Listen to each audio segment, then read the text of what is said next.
Hello, good morning everyone and welcome to the last lecture of electricity.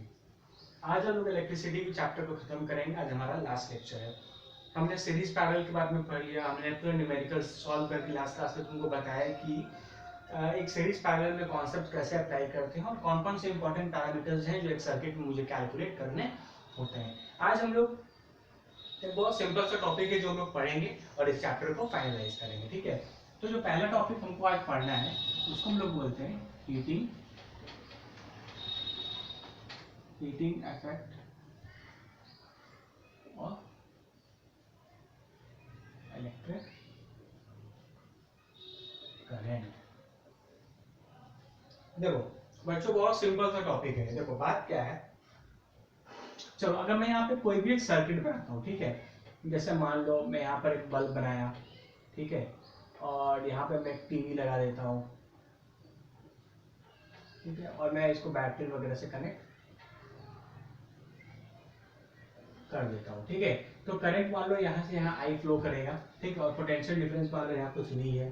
तो देखो जो current इस circuit में फ्लो कर रहा है, ध्यान से सुनना, जो करंट इस सर्किट में फ्लो कर रहा है उसके वो क्या करेगा, इस करंट के कारण ही तो ये बल्ब ग्लो करेगा और ये टीवी चलेगा, है ना। ये करंट के कारण ही ये बल्ब ग्लो करेगा और ये टीवी चलेगा, है कि नहीं। तो देखो ये जो करंट है, ये करंट का काम क्या है, इस बल्ब और किसी भी इलेक्ट्रिकल अप्लायंसेस को बांटना है, ठीक है। फंक्शंस ऑफ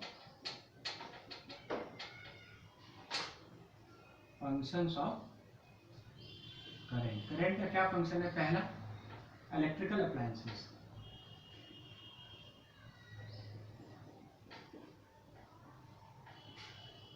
इलेक्ट्रिकल अप्लायंसेस का क्या करना है, इलेक्ट्रिकल अप्लायंसेस को वर्क कराने के लिए इस करंट का जरूरत है, ठीक है। अब इतना कुछ पढ़ने के बाद तुमको इतना तो पता है ना कि ये जो सर्किट है ये कुछ ना कुछ रेसिस्टेंस ऑफर कर रहा होगा। तो मैंने तुम्हें बताया था कि रेसिस्टेंस को हम लोग कभी भी एलिमिनेट कंप्लीटली नहीं कर सकते। हो सकता है कि बहुत कम ही रेसिस्टेंस हो, लेकिन रेसिस्टेंस तो ये सर्किट ऑफर करेगा ही करेगा, है ना। इसका मतलब इस सर्किट का अपना कुछ ना कुछ एक रेसिस्टेंस होगा, कुछ ना कुछ अपना एक इक्विवेलेंट रेसिस्टेंस होगा। अब देखो ये जो रेसिस्टेंस है वो मैंने तुम्हें बताया था फ्रिक्शन की तरह होता है ना। तो एक याद करो, जहां जहां पर भी फ्रिक्शन होता है वहां वहां हीट प्रोड्यूस होता है कि नहीं होता है, ये बोलो। जहां जैसे अपने हाथ को अगर तुम रब करोगे तो क्या है, फ्रिक्शन है, एक दूसरे से रगड़ खा रहे हैं, फ्रिक्शन है, तो क्या हो रहा है, हीट प्रोड्यूस हो रहा है। उसी तरीके से क्योंकि इस सर्किट में कुछ ना कुछ रेसिस्टेंस है तो वो रेसिस्टेंस क्या करेगा, कुछ ना कुछ फ्रिक्शन प्रोड्यूस करेगा, कुछ ना कुछ, और वो फ्रिक्शन किस फॉर्म ऑफ एनर्जी में चला जाएगा, हीट फॉर्म ऑफ एनर्जी में, ठीक है। तो देखो जो करंट तुम यहाँ से फ्लो करा रहे हो उसके दो काम होते हैं, एक तो इलेक्ट्रिकल अप्लायंसेस को वर्क करना, और दूसरा करंट का जो दूसरा पार्ट है, करंट का जो दूसरा पार्ट है वो हमको रेसिस्टेंस बोलो, रेसिस्टेंस को मिलता है, ठीक है, या फ्रिक्शन को मिलता है, ठीक है। और फ्रिक्शन कभी भी होगा तो वो किस फॉर्म में चला जाएगा, बोलो हीट एनर्जी, हीट एनर्जी। देखो इस चीज को आप बहुत अच्छे समझो। देखो करंट है, ये भी एक एनर्जी का सोर्स है जो तुमको बैटरी से मिल रहा है कि नहीं। करंट जो है वो भी, ये भी एक एनर्जी है जो उसका सोर्स क्या है, बैटरी। तो ये जो एनर्जी यहाँ से चल रहा है, ये एनर्जी का दो काम है, एक तो अप्लायंसेस को वर्क कराना, हमको टीवी चलाना है, बल्ब चलाना है, फ्रिज चलाना है, तो हमको वो करंट का कुछ पार्ट तो उसमें जाएगा ही जाएगा। लेकिन क्योंकि इस सर्किट में कुछ ना कुछ रेसिस्टेंस है जिसको हम कभी भी कंप्लीटली एलिमिनेट नहीं कर सकते, वो रेसिस्टेंस एज अ फ्रिक्शन काम करेगा, वो इस करंट के फ्लो को अपोज करेगा। तो जितना ज्यादा अपोज करेगा उतना ज्यादा फ्रिक्शन होगा और उतना ही ज्यादा वो एनर्जी हीट में चला जाएगा, ठीक है। चलो एग्जांपल समझो, तो मान लो मैंने यहाँ से अगर 10 एम्पियर का करंट फ्लो कराया, ठीक है, 10 एम्पियर का करंट फ्लो कराया, ठीक है। तो मान लो इस 10 एम्पियर करंट का मान लो 90%, 95% पार्ट जो है वो इस बल्ब और इस टीवी ने ले लिया अपना इलेक्ट्रिकल अप्लायंसेस को वर्क कराने के लिए। लेकिन फिर भी कुछ ना कुछ 5% ही, 6% ही, 2% ही, 1% ही, 5%, 8%, कुछ ना कुछ इस करंट का जो टोटल परसेंटेज का कुछ पार्ट इसको हीट एनर्जी में चला जाएगा। क्यों? क्योंकि इस सर्किट में कुछ ना कुछ रेसिस्टेंस है, जो इस सर्किट में कुछ ना कुछ रेसिस्टेंस होगा। वो रेसिस्टेंस क्या करेगा, वो रेसिस्टेंस फ्रिक्शन प्रोड्यूस करेगा, और फ्रिक्शन जब भी होता है तो कुछ अमाउंट ऑफ एनर्जी मेरा हीट एनर्जी में चला जाता है। इसलिए इसको बोलते हैं heating effect of electric current. देखो इलेक्ट्रिक करंट का ये एक इफेक्ट है, मतलब इफेक्ट कहने का मतलब कि जब जब सर्किट में करंट फ्लो करेगा तब तक हीटिंग होना ही होना है। हो सकता है कि तुम्हारा सर्किट बहुत अच्छा हो, वो बहुत कम रेसिस्टेंस ऑफर कर रहा हो, तो हीटिंग इफेक्ट कम होगा। अगर सर्किट ज्यादा रेसिस्टेंस ऑफर करेगा, ज्यादा फ्रिक्शन प्रोड्यूस होगा, तो हीटिंग इफेक्ट भी क्या होगा, ज्यादा होगा, है कि नहीं। देखो बहुत सिंपल सा एग्जांपल है, अगर मान लो कि दो रुखरे चीज को अगर तुम आपस में रब करोगे, दो बहुत रुखरे चीज को अगर आपस में रब करोगे तो क्या होगा, फ्रिक्शन ज्यादा होता है, हीट ज्यादा प्रोड्यूस होता है। वही दो स्मूथ चीज को अगर तुम आपस में रब करोगे तो फ्रिक्शन कम होता है, तो हीट कम प्रोड्यूस होता है। उसी तरीके से इस सर्किट में अगर रेसिस्टेंस जितना ज्यादा होगा, करंट हीटिंग इफेक्ट क्या होगा, उतना ज्यादा होगा, है कि नहीं। और रेसिस्टेंस जितना कम होगा, हीटिंग इफेक्ट कम होगा। लेकिन होगा जरूर, हीटिंग इफेक्ट को तुम कभी भी कंप्लीटली नेग्लेक्ट नहीं कर सकते। क्यों? क्योंकि इस सर्किट में रेसिस्टेंस को तुम कंप्लीटली एलिमिनेट नहीं कर सकते। सर्किट में रेसिस्टेंस है तो फ्रिक्शन है, और फ्रिक्शन है तो हीट एनर्जी प्रोड्यूस होगा। इसलिए इसको बोलते हैं heating effect of electric current. मतलब जब जब सर्किट में इलेक्ट्रिक करंट फ्लो करेगा तब तक हीटिंग का इफेक्ट तो होना ही है। ठीक है, हीटिंग को तुम कंप्लीटली कभी भी एलिमिनेट नहीं कर सकते। ठीक है, तो समझ में आ गया, जो करंट फ्लो कर रहा होगा वो बेसिकली उसके दो पार्ट होंगे, एक तो अप्लायंस को चलाना, और दूसरा न चाहते हुए भी इस सर्किट का जो रेजिस्टेंस है उसके कारण इसका कुछ पार्ट हीट एनर्जी में तो कन्वर्ट हो ही जाएगा। देखो ये बहुत कॉमन सा चीज है, तुम खुद ऑब्जर्व कियोगे। अगर तुम टीवी देख रहे हो, अगर टीवी तुम्हारा बहुत देर से चल रहा है, तुम कभी टीवी को छू कर देखा, टीवी गर्म हो जाता है कि नहीं। बल्ब जल रहा है, मानो बहुत देर तक बल्ब चल रहा है, तुम बल्ब को जब छुओगे तो वो भी गर्म हो जाएगा। फैन गर्म, सारे इलेक्ट्रिकल अप्लायंसेस अगर वो कुछ समय तक चल रहे हैं तो वो कुछ ना कुछ हीट अप जरूर होंगे। ठीक है, ठीक है, चलो। अच्छा, अब हम लोग को ये टारगेट है कि इस हीटिंग इफेक्ट को क्वांटिफाई करना है। मतलब ये हीट एनर्जी जो यहाँ पर निकल रहा है, इसका एक फॉर्मूला एस्टैब्लिश करना है कि क्या हीट एनर्जी का कोई फॉर्मूला एस्टैब्लिश कर सकते हैं। तो देखो, चलो मैं तुमसे दो तीन चीज पूछता हूँ। ठीक है, ठीक है, दो तीन चीज पूछता हूँ। मान लो मैंने यहाँ पर एक सर्किट बनाया है, ठीक है, चलो मैं एक छोटा सा सर्किट बना लेता हूँ बल्ब का।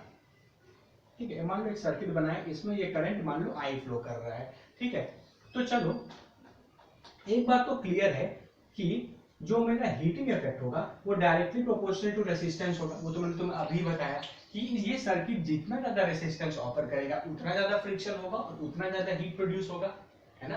तो हीटिंग इफेक्ट जो है, एच जो है, वो मेरा हीटिंग इफेक्ट के रेसिस्टेंस जो है वो मेरे हीटिंग इफेक्ट के डायरेक्टली प्रोपोर्शनल है। मतलब जितना ज्यादा रेसिस्टेंस, जितना बड़ा रेसिस्टर लगा हुआ होगा, जितना ज्यादा रेसिस्टेंस लगा होगा, हीटिंग इफेक्ट भी उतना ही ज्यादा होगा।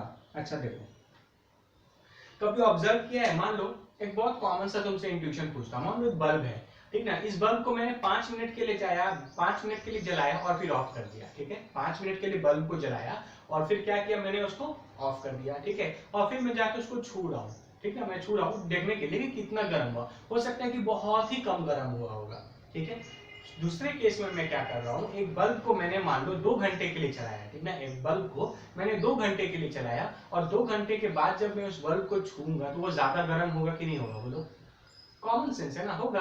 अगर कोई एक इलेक्ट्रिकल अप्लायंसेस में एक इलेक्ट्रिकल अप्लायंस में सिर्फ 5 मिनट के लिए करंट फ्लो कर रहा है और एक इलेक्ट्रिकल अप्लायंस में 2 घंटे के लिए करंट फ्लो कर रहा है ना, तो 2 घंटे वाले में तो 2 घंटा वाला चीज ज्यादा गर्म होगा, है कि नहीं। कॉमन सा फेनोमेना है। तो हम ये भी बोल सकते हैं कि जो मेरा हीटिंग इफेक्ट है वो टाइम के भी डायरेक्टली प्रोपोर्शनल है। जितना ज्यादा टाइम तक इलेक्ट्रिक सर्किट वर्क करेगा, जितना ज्यादा टाइम तक करंट फ्लो करेगा, मेरा हीटिंग इफेक्ट भी क्या होगा, बोलो, उतना ही ज्यादा होगा। ठीक है, तीसरा पॉइंट। ठीक है, अब देखो, मान लो जैसे मैंने इस सर्किट में अगर मैं यहाँ पर करंट फ्लो करा रहा हूँ, मान लो एक बार मैंने करंट फ्लो कराया 10 एम्पियर का, तो 10 एम्पियर का करंट फ्लो किया होगा, सर्किट में कुछ रेसिस्टेंस होगा जिसके कारण कुछ हीटिंग इफेक्ट प्रोड्यूस हुआ होगा। दूसरे केस में मैं क्या करता हूँ, 10 एम्पियर की जगह मान लो मैं 100 एम्पियर का करंट फ्लो कराता हूँ। ठीक है, 10 एम्पियर का पहले करंट फ्लो कराया था, ठीक है ना, मान लो टाइम फिक्स को रखते हैं, मान लो time t equal to 1 hour. पहले 1 घंटे के लिए मैंने 10 एम्पियर का करंट इस सर्किट में फ्लो कराया था जिसके कारण कुछ ना कुछ हीटिंग इफेक्ट आया होगा। अब मैं क्या करता हूँ, इसी अब दूसरे घंटे के लिए मैं 100 एम्पियर का करंट इस सर्किट में फ्लो करा रहा हूँ। ठीक है, तो कॉमन सेंस है ना कि जब करंट ज्यादा फ्लो कर रहा है और टाइम उतने ड्यूरेशन के लिए, तो ये 100 एम्पियर वाला करंट ज्यादा हीटिंग इफेक्ट प्रोड्यूस करेगा, है कि नहीं। तो हम ये भी बोल सकते हैं कि जो मेरा हीटिंग इफेक्ट है वो directly proportional to electric current होता है। ठीक है, और बेसिकली ये करंट का स्क्वायर के डायरेक्टली प्रोपोर्शनल होता है। मतलब सबसे ज्यादा अगर हीटिंग इफेक्ट को कोई चीज इफेक्ट करता है, सबसे ज्यादा अगर हीटिंग इफेक्ट को कोई चीज प्रोड्यूस इफेक्ट करता है वो है करंट का मैग्नीट्यूड। सबसे ज्यादा क्या इफेक्ट करता है? करंट का मैग्नीट्यूड। करंट का मैग्नीट्यूड जितना ज्यादा होगा, देखो यहाँ पे स्क्वायर है ना, स्क्वायर का मतलब उतना ज्यादा, अगर यहाँ पर 2 होगा तो ये 2 का स्क्वायर 4 हो जाएगा, है कि नहीं? तो सबसे ज्यादा अगर हीटिंग इफेक्ट को कोई इफेक्ट करता है तो वो है करंट। मतलब करंट जितना ज्यादा होगा सर्किट में, हीटिंग इफेक्ट भी मेरा क्या होगा?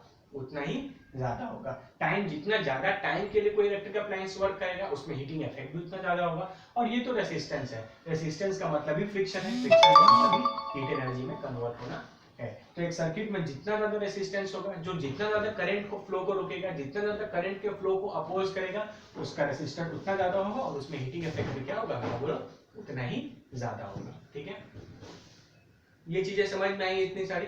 ठीक है। अगर इन तीनों इक्वेशंस को, इक्वेशन नंबर 1, इक्वेशन नंबर 2 और इक्वेशन नंबर 3, ये तीनों इक्वेशन को अगर मैं कंबाइन करके लिख देता हूं, तीनों इक्वेशन को अगर मैं कंबाइन करके लिख देता हूं तो मैं क्या लिखूंगा? h is equal to I square into R into T. h is equal to I square into R into T. ठीक है, देखो लिख सकते हैं ना, इन तीनों को मैंने कंबाइन करके लिख दिया, I square R into T. तो h is directly proportional to I square into R into T. तो यहाँ पे क्या हो जाएगा?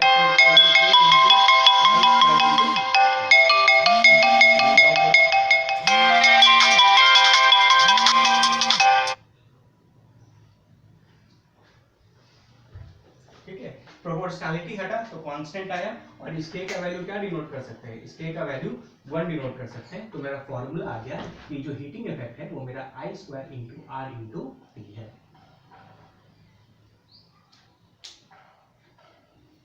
ठीक है,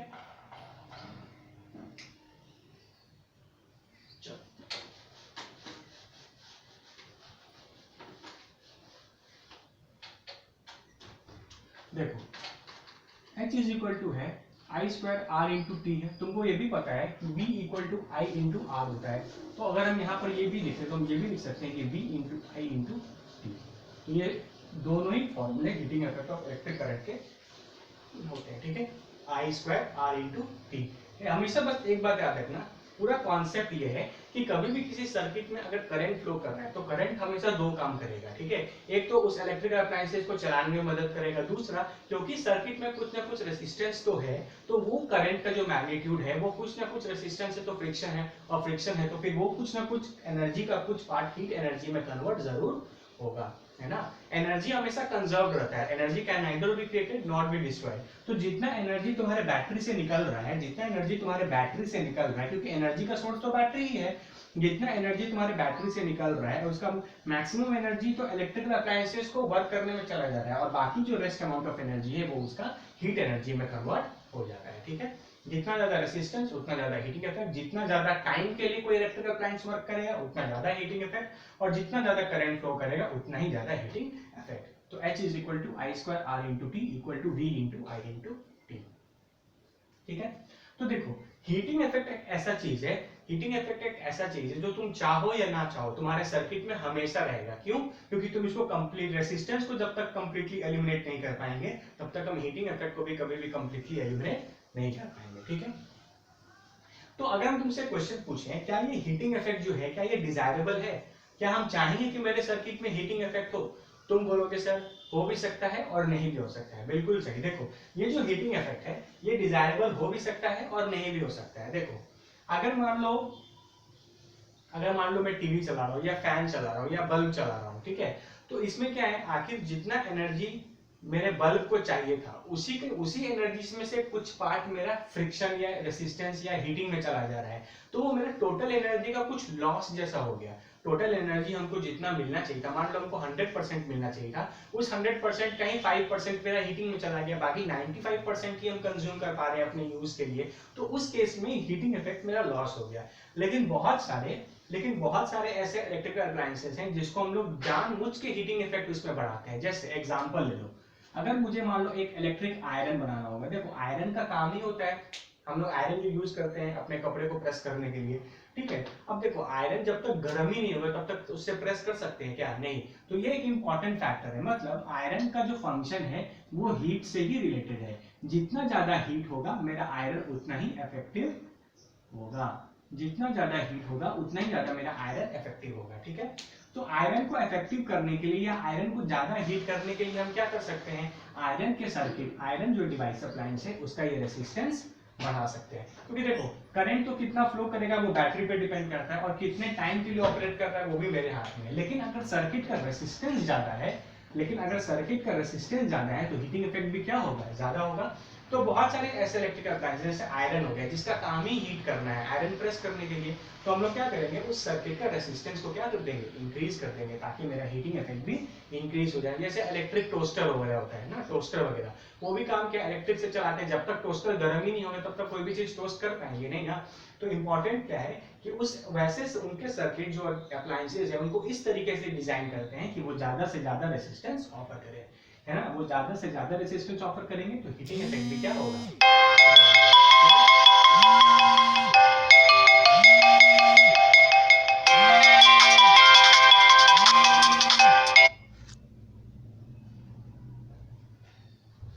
ठीक है, देखो यहीं पर मैं तुम्हें कॉन्सेप्ट समझाता हूँ फ्यूज का, यहीं पर एक कॉन्सेप्ट समझाता हूँ फ्यूज का। देखो फ्यूज भी एक ऐसा डिवाइस है, तुम नॉर्मली सुने होंगे। देखो कभी फ्यूज नॉर्मल केस में क्या होता है कि तुम देखोगे कभी कभी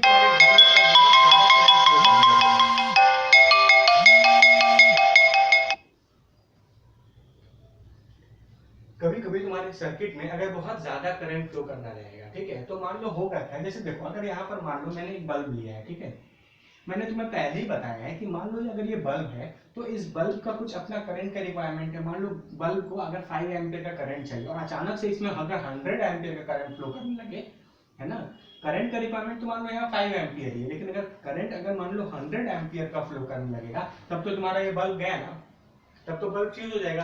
तो या कोई भी इलेक्ट्रिकल अप्लायंसेस को अगर उसके करंट के रिक्वायरमेंट से अगर तुम बहुत ज्यादा करंट देने लगोगे तो वो पर्टिकुलर इलेक्ट्रिकल अप्लायंसेस खराब हो जाएगा या उड़ जाता है ना। तो उस केस में ये काम करता है फ्यूज, ठीक है। उस केस में एक ऐसा डिवाइस आता है जिसको हम लोग बोलते हैं फ्यूज, जिसका काम क्या है, जिसका काम है एक इलेक्ट्रिक कंपोनेंट को बचाना, इलेक्ट्रिक कंपोनेंट को बचाना। देखो क्या होगा, फ्यूज बेसिकली क्या होगा, जैसे देखो मान लो यहाँ पे मैंने एक अपना बल्ब ही लगाया है, ठीक है, और मैं यहाँ पर एक फ्यूज लगा देता हूँ। फ्यूज कुछ नहीं, एक तार जैसा है, ठीक है, ये मान लो मेरा फ्यूज है, ठीक है। अब देखो इस बल्ब का रिक्वायरमेंट मान लो 10 एम्पीयर करंट था, मतलब ये बल्ब जो है वो 10 एम्पीयर के करंट पे नॉर्मली फंक्शन करेगा। और अचानक से मान लो इस करंट में मान लो 100 एम्पीयर का करंट अगर फ्लो करने लगे, अगर मान लो किसी सोर्स से अचानक 100 एम्पीयर का करंट अगर फ्लो करने लगे और यहाँ बल्ब में अगर 10 एम्पीयर है, तब तो अगर ये 100 एम्पीयर करंट मेरे बल्ब तक पहुंचा तो क्या होगा, बोलो मेरा सर्किट क्या हो जाएगा, बहुत ज्यादा करंट फ्लो करेगा सर्किट में तो मेरा बल्ब फ्यूज हो जाएगा। तो उस केस में क्या आता है, देखो फ्यूज यहाँ पर एक ऐसा डिवाइस होता है जो एक फ्यूज बेसिकली एक वायर का बना होता है, ठीक है, वायर का बना होता है जिसका मेल्टिंग पॉइंट लो होता है, ठीक है, जिसका मेल्टिंग पॉइंट क्या होगा, बोलो लो। तो अब ये मान लो 100 एम्पीयर का करंट फ्लो करना और ये डिजायर मान लो 10 एम्पीयर का है, तो हम इस तरीके से फ्यूज डिजाइन करेंगे कि जैसे ही करंट 10 एम्पीयर से बढ़ेगा तो ये क्या करेगा, ये फ्यूज का जो वायर है ये मेल्ट कर जाएगा, ठीक है, ये फ्यूज का जो वायर है वो क्या करेगा, मेल्ट कर जाएगा। और जैसे ही ये मेल्ट करेगा तो सर्किट ब्रेक हो जाएगा ना। अब ये मेरा सर्किट एक ओपन सर्किट हो जाएगा, क्लोज सर्किट नहीं जाएगा। ओपन सर्किट हो जाएगा तो करंट अब बल्ब तक जाएगा ही नहीं, और इस तरीके से जितने भी इलेक्ट्रिकल अप्लायंसेस तुम्हारे लगे हुए होंगे वो सारे बच जाएंगे, ठीक है ना। बहुत सिंपल सा चीज है, देखो जितना करंट का रिक्वायरमेंट है उसके हिसाब से फ्यूज का मेल्टिंग पॉइंट डिसाइड करते हैं, उस हिसाब से फ्यूज का मटेरियल चूज करते हैं। अगर 10 है तो मान लो यहाँ पर कोई ऐसा मटेरियल यूज करेंगे कि जैसे ही करंट 10 एम्पीयर से ज्यादा होगा ये फ्यूज का जो वायर है वो मेल्ट कर जाएगा, और जो मेरा सर्किट है जो क्लोज था वो सर्किट ओपन हो जाएगा, कनेक्शन नहीं रहेगा और मेरा करंट अब आगे फ्लो नहीं करेगा। तो सिंपल सा ये फ्यूज का कॉन्सेप्ट है। फ्यूज कुछ नहीं, एक वायर होता है जिसका मेल्टिंग पॉइंट लो होता है, जिसका जो इस बात पे डिपेंड करता है कि करंट का रिक्वायरमेंट तुम्हारे सर्किट में कितना है। जैसे ही करंट उस रिक्वायरमेंट से ज्यादा आएगा ये वायर क्या करेगा, मेल्ट कर जाएगा और सर्किट ब्रेक हो जाएगा, सर्किट मेरा ओपन हो जाएगा। तो कोई करंट अब मेरा अप्लायंसेस तक नहीं जाएगा और मेरे सारे अप्लायंसेस क्या रहेंगे, सेफ, ठीक है। बहुत सिंपल सा चीज है, एक बार बुक का रीडिंग दे दोगे तो और अच्छे से समझ में आ जाएगा। चलो एक लास्ट टॉपिक पढ़ेंगे इस पूरे चैप्टर में, जो है देखो हम लोग को पढ़ना है इलेक्ट्रिक पावर के बारे में कि इलेक्ट्रिक पावर किसको बोलते हैं। ठीक है, देखो ये पावर वही रेटिंग है, जैसे तुम दुकान में जाते हो बोलते हो ना कि मुझे 5 वॉट का बल्ब दे दीजिए, या टीवी का रेटिंग 100 वॉट है ना, या पर्टिकुलर ये पावर प्लांट है 1000 मेगावाट का या 500 मेगावाट का इलेक्ट्रिसिटी प्रोड्यूस कर रहा है, तो वो जो वॉट है ना, वॉट जो पावर रेटिंग जो किसी भी अप्लायंस पर लिखा होता है, हम लोग अभी उसी चीज के बारे में पढ़ेंगे। ठीक है, देखो अच्छा हमको बताओ कि पोटेंशियल डिफरेंस क्या होता है, बताओ। V is equal to W by Q होता है, ये तो मैंने तो पहले दूसरे लेक्चर में ही बताया है। ठीक है, ये क्या सिग्निफाई करता है कि अगर हमको किसी चार्ज Q को एक पॉइंट से दूसरे पॉइंट तक ले जाने में जितना वर्क डन करेगा, ये करना पड़ेगा, उतना ही वर्क डन उस दोनों पॉइंट के बीच का पोटेंशियल डिफरेंस होगा। ऑलरेडी अंडरस्टूड है, बहुत बार बता चुके हैं। एक चार्ज Q को किसी एक पॉइंट से दूसरे पॉइंट तक ले जाने में जितना वर्क डन तुमको करना पड़ेगा, उन दोनों पॉइंट के बीच का पोटेंशियल डिफरेंस V होगा। ठीक है, तो अगर एनर्जी के टर्म्स में बात करें तो हम लिख सकते हैं कि work is equal to V into Q होगा, है ना। तो इसको इस तरीके से लिख सकते हैं कि कितना वर्क करना पड़ेगा वो डिपेंड करेगा कि पोटेंशियल डिफरेंस कितना अप्लाई किया है और चार्ज Q कितना है। देखो इस चीज को समझो, मान लो मैंने यहाँ पर एक इलेक्ट्रिक सर्किट बनाया, मान लो ये रेसिस्टर R है और मान लो यहाँ पे मैंने V है और ये मेरा करंट I फ्लो कर रहा है। ठीक है, और मान लो मैंने दो पॉइंट लिया यहाँ पर, A पॉइंट और B पॉइंट। अब मेरा टेंडेंसी क्या, देखो करंट क्या होता है बेसिकली, फ्लो ऑफ चार्ज होता है ना, करंट तो फ्लो ऑफ चार्ज होता है। तो ये चार्ज को मान लो, इस चार्ज को अगर हमको A पॉइंट से B पॉइंट तक ले जाना है ना, इस चार्ज को हमको A पॉइंट से B पॉइंट तक ले करके जाना है। ठीक है, तो हमको कितना वर्क करना पड़ेगा वो डिपेंड करेगा कि मेरे बैटरी ने कितना पोटेंशियल डिफरेंस अप्लाई किया है और वो चार्ज का मैग्नीट्यूड कितना है। ध्यान से सुनना, देखो मेरा मोटिव क्या है कि हमको A पॉइंट से B पॉइंट तक चार्ज को ले जाना है ना, तो कितना वर्क करना पड़ेगा A पॉइंट से B पॉइंट तक ले जाने में वो डिपेंड करेगा कि पोटेंशियल डिफरेंस, ये बैटरी कितना पोटेंशियल डिफरेंस अप्लाई कर रहा है और इस चार्ज का मैग्नीट्यूड कितना, जिसको तुम यहाँ से यहाँ लेकर जा रहे हो। अंडरस्टूड? तो देखो समझ में आ गया है कि नहीं। तो देखो वर्क जो होता है वो तुमको पहले भी बता चुके हैं, वो एज एन एनर्जी है। वर्क क्या है बोलो, एज एन एनर्जी, जिसका यूनिट क्या होगा बोलो, जूल्स। जिसका यूनिट क्या होगा, जूल। तो अगर इसी एनर्जी को अगर हमको पर यूनिट टाइम निकालना पड़े, ठीक है ना, एनर्जी पर यूनिट टाइम को ही हम क्या बोलते हैं, पावर। इसी एनर्जी पर यूनिट टाइम को, किसी भी एनर्जी पर यूनिट टाइम को पावर बोलते हैं। जैसे मैकेनिकल एनर्जी, मान लो हम दौड़ रहे हैं तो हम कुछ एनर्जी खर्च कर रहे हैं, तो जितना एनर्जी हम पर यूनिट टाइम खर्च करेंगे हम बोलेंगे हम उतना पावर कंज्यूम किए, मेरा उतना पावर होगा। तो एनर्जी पर यूनिट टाइम को ही क्या बोलते हैं, पावर। तो इलेक्ट्रिकल एनर्जी किस चीज के बराबर है, V इंटू क्यू के, और टाइम तो T ही होता है, तो यहाँ पावर आ गया। ठीक है, तो Q बाई T को क्या बोलते हैं बोलो, फर्स्ट क्लास करंट। तो मेरा पावर क्या आ गया, V इंटू आई। ये क्लियर हुआ कि नहीं हुआ बोलो, पावर क्या हो गया मेरा, Q V इंटू आई। पावर क्या हो गया, V इंटू आई। ये चीज क्लियर हुआ कि नहीं। ठीक है, देखो V इक्वल टू क्या होता है, W बाई क्यू। तो वर्क डन कितना हो जाएगा, जितना पोटेंशियल डिफरेंस तुम अप्लाई की हो और जितने चार्ज को तुम A पॉइंट से B पॉइंट तक लेके जा रहे हो, उतना ही वर्क डन तुमको करना पड़ेगा A से B तक लेकर जाने में, इस फॉर्मूला के अनुसार। तो W equal to V by Q, work तो एनर्जी है और एनर्जी का यूनिट क्या होता है, जूल, और एनर्जी पर यूनिट टाइम को ही पावर बोलते हैं। ये चीज बहुत इंपॉर्टेंट है। ठीक है, एनर्जी पर यूनिट टाइम को ही क्या बोलते हैं, एनर्जी पर यूनिट टाइम को ही क्या बोलते हैं बोलो, पावर। तो पावर एनर्जी, इलेक्ट्रिकल एनर्जी क्या हो गया, V इंटू क्यू। तो V into Q by T, और क्यू बाई टी को आई बोलते हैं। तो मेरा पावर क्या आ गया, V इंटू आई। पावर क्या आ गया, V इंटू आई। ये तुम्हारा पूरा कॉन्सेप्ट हो गया इलेक्ट्रिसिटी। ये चैप्टर यहाँ पर कंप्लीट हो गया। अपना जाओ अपने एनसीईआरटी बुक या कोई भी टेक्स्ट बुक जो भी फॉलो करते हो, स्पेशली बोर्ड के लिए एनसीईआरटी तो फॉलो करो ही, उस पूरे टेक्स्ट बुक को अच्छे से पढ़ो, उसके सारे क्वेश्चंस बनाओ। अगर कोई भी क्वेश्चन में तुमको कभी भी कोई प्रॉब्लम आता है तो नीचे कमेंट में करके पूछ लो, या मेरा पर्सनल कॉन्टैक्ट नंबर है तुम लोगों के पास, आराम से उसको कॉन्टैक्ट करके मुझसे पूछ लो, हम लोग सारे डाउट्स क्लियर कर लेंगे। ये हो गया तुम्हारा पूरा चैप्टर। ठीक है, बहुत सिंपल है, heating effect of electric current और पावर, है ना। पावर हमेशा याद रखना एनर्जी पर यूनिट टाइम होता है, और इलेक्ट्रिकल एनर्जी बताया V इंटू क्यू होता है। तो V into Q divide by time, तो V इंटू टाइम। ठीक है, थैंक यू।